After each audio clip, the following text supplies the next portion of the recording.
You pretty much secured the southern border, haven't you? Yes, sir. The CBP, and that upsets some of my colleagues. They say you've done it the wrong way, haven't they? Could you answer that? Yes, sir. They do say that. Do you think they're upset because you supposedly did it the wrong way, or you think they're upset that you did it at all? I think they're upset that by President Trump enforcing the law, it happened so quickly. This is absolutely devastating for Trump's inner circle, and I mean that in the most serious way possible. Because what's happening right now with Kristi Noem isn't just normal cabinet turnover. It isn't just another personnel move. This is Trump's own Homeland Security Secretary, the woman he put in charge specifically because of her loyalty, the person who went on Fox News and called people dirtbags while defending his immigration crackdown, reportedly on the chopping block. And at the exact same moment Trump is contemplating getting rid of her, there are signs Noem is protecting her own future by creating distance from the legal mess Trump's policies are generating. Former DHS officials saying the change could come very soon. Internal frustration building over how operations have been handled, and Noem sending signals that if things go badly, if courts rule operations were unlawful, she's not taking the fall alone. But real quick, before we get into this, let's be honest. You can't really trust mainstream media anymore. That's why we built John Brown Show, to bring you real stories, real context, and no corporate spin. If you want to stay ahead of the headlines, please subscribe, because you might think you are, but aren't. Your subscription actually matters here. So let's talk about what's actually happening, because the cracks forming between Trump and Noem reveal something much bigger about loyalty in this administration. Noem was the perfect Trump loyalist. South Dakota governor who built her national profile on aggressive stances that aligned completely with Trump's agenda. She wanted to be his VP, made that clear, positioned herself constantly for that role, did everything she thought would demonstrate the kind of devotion Trump rewards. Share this video with everyone you know, because when VP didn't happen, Trump gave her Homeland Security Secretary instead, and that role required something specific from her. She had to be the public face of his hardest-line immigration policies, had to go on television and defend operations that other officials wouldn't touch, had to deliver ultimatums and use rhetoric that made Trump himself look moderate by comparison. That was the job. Be more aggressive than the president, so he seems reasonable. And Noem did exactly that. Went on Fox and said the people of this country want these dirtbags out. That's not language most cabinet officials use. That's extreme rhetoric designed to fire up base and give Trump cover. She owned the aggressive messaging, became the person associated with the most controversial aspects of immigration enforcement. That's what her loyalty bought her. But now something is shifting. Reports coming out that Trump is contemplating moving on from Noem. Not someday, not eventually. Very soon, according to former DHS officials familiar with the situation, there's internal frustration over how things have been managed, over detention build-outs, over FEMA handling, over accumulation of problems that have made Noem more liability than asset, despite all that loyalty she demonstrated. Think about what that means. Trump appointed Noem specifically because she was devoted, because she would front the policies, because she would say the things that needed saying. And now, after she's done all that, after she's taken ownership of controversial operations publicly, he's preparing to cut her loose. That's the Trump loyalty pattern. Use people until they become expendable, then discard them. Make sure you're subscribed to John Brown Show, because here's where it gets really interesting. At the same time Trump is reportedly considering removing Noem, there are subtle signals she's not going to go down quietly. Conservative legal analysts have been discussing the Venezuela operation and other policies, saying the underlying approach might be defensible, but Trump makes it complicated. That framing matters enormously because it creates space between the policies and Trump's execution of them. And Noem isn't pushing back on that framing, isn't saying no, everything Trump did was perfect, isn't defending his approach completely. She's allowing that interpretation to exist, allowing people to say the policies could have worked, but Trump's style created the legal vulnerabilities. That's subtle distancing. That's protecting yourself by suggesting if there are consequences, they stem from president's choices, not from the policies themselves. Share this with everyone because think about what that positioning does. If courts later rule that aspects of Venezuela operation or immigration enforcement were unlawful, Noem has already created rhetorical space to say she was implementing policy while Trump made the problematic decisions. She can point to analysts who said it was Trump's approach that created complications, can argue she was following orders while President created the legal exposure. That's self-protection strategy. And former staffers are making comparisons that reveal how people inside see Noem's trajectory. They're comparing her to Sarah Palin, rising star who got elevated to national stage, but whose controversies and judgment failures turned her into liability. Palin went from VP nominee to marginalized figure. The comparison suggests people see Noem following same path. National profile built on Trump association, scandals that damage reputation, and now potential fall from grace. The specific scandals matter because they show pattern of judgment issues. Her book included controversial story that became national controversy and destroyed her VP chances. Multiple sources said that story badly hurt her national image, made her toxic for VP consideration despite all the loyalty she demonstrated. So she's already dealing with damaged reputation before any of these other issues emerged.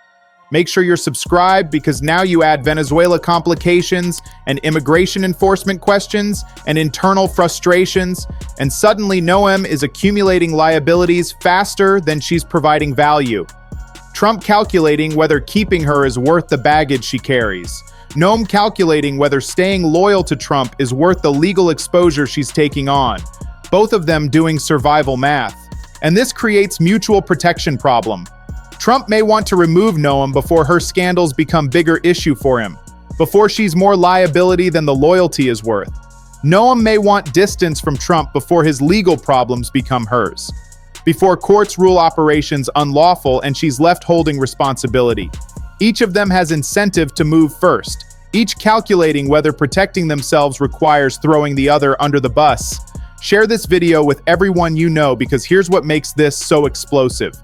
Noem was one of Trump's most devoted allies, the person who said dirtbags on national television, the person who delivered ultimatums and fronted aggressive policies without hesitation. If she's creating distance, if she's protecting herself rather than maintaining blind loyalty, what does that say about everyone else in the cabinet? If the loyalist who went furthest is preparing exit strategy, others definitely are too. Think about the evidence problem Noem faces if accountability comes. Every statement she made on television defending operations, every ultimatum she delivered, every policy decision she signed off on as DHS secretary, all of that becomes documentation if courts rule things were unlawful or if Congress investigates. Her role as public face created enormous exposure. Now she has to manage that exposure, has to position herself for potential testimony or legal proceedings. And if Trump removes her, that creates new dynamics entirely. Fired cabinet officials have less reason to maintain loyalty, have more motivation to protect themselves, have incentive to cooperate with investigations or to testify about who made which decisions. So Trump firing Noem might solve one problem while creating worse one. She becomes potential witness with grudge rather than loyal official who stays quiet. Make sure you're subscribed to John Brown Show because the timing of all this matters too. This is happening while legal questions about operations are still developing, while courts haven't ruled yet on whether things were lawful, while congressional investigations are being discussed but haven't happened. So both Trump and Noem are positioning for battles that haven't started yet, both preparing defenses for accountability that might be coming. Share this with everyone because Noem has presidential ambitions, always has. The DHS role was supposed to build her national profile for future runs, launch her into serious contender territory, but scandals have damaged that path. The controversial book story killed VP chances. Now association with operations that might be ruled unlawful creates more problems. Her political future requires distance from Trump's worst outcomes. Can't go down with his ship if she wants career beyond this administration. So you have Trump contemplating removing his Homeland Security secretary. You have Noem subtly creating distance through messaging that protects her. You have former DHS officials saying change could come very soon. You have internal frustrations building. You have mutual calculations about who throws who under bus first. That's not stable situation. That's cabinet fracturing in real time. Think about what this reveals about Trump's inner circle more broadly. Loyalty only lasts as long as it serves both parties. When self-interest diverges, when legal pressure intensifies, when political futures are at stake, devotion evaporates. Officials who scream Trump's talking points loudest start creating escape routes, start positioning to protect themselves, start making calculations about survival versus blind loyalty. And Noem represents perfect test case because she went further than most, said more extreme things, owned more controversial policies, demonstrated more visible devotion. If she's preparing to distance herself, imagine what officials who weren't as publicly committed are doing. They're definitely protecting themselves, definitely creating their own rhetorical space, definitely preparing for scenario where Trump's problems don't become theirs. Make sure you're subscribed because here's the bottom line. This is Trump's Homeland Security Secretary, appointed specifically for loyalty, reportedly about to be removed amid internal frustrations. At same time, subtle signals emerging that Noem isn't going to take fall alone if legal consequences arrive. Conservative analysts saying Trump makes it complicated while Noem doesn't push back on that framing. Former staffers comparing her to Sarah Palin's trajectory, former DHS officials saying change could come very soon. That's mutual protection calculation happening in real time. Trump weighing whether Noem's liabilities outweigh her loyalty. Noem weighing whether her political future requires distance from Trump's legal exposure. Both of them positioning for accountability that might be coming. Both preparing to protect themselves even if it means throwing the other under bus. And if this is happening with one of Trump's most devoted allies, it's happening throughout the cabinet. Officials who fronted policies are creating distance. Officials who delivered talking points are protecting themselves. Officials who demonstrated loyalty are making survival calculations. That's cracks in inner circle that widen when pressure intensifies. That's beginning of loyalty breakdown that accelerates when courts rule or Congress investigates. Trump gave Noem cabinet position, let her build profile, relied on her to front aggressive policies, and now he's reportedly preparing to remove her while she subtly creates distance that protects her future. That's betrayal pattern that repeats throughout his administration. Use people, discard them when convenient. Watch them protect themselves rather than maintain blind devotion. This is Trump screaming as his Homeland Security Secretary prepares escape route. This is cabinet loyalty fracturing. This story continues. Stay tuned.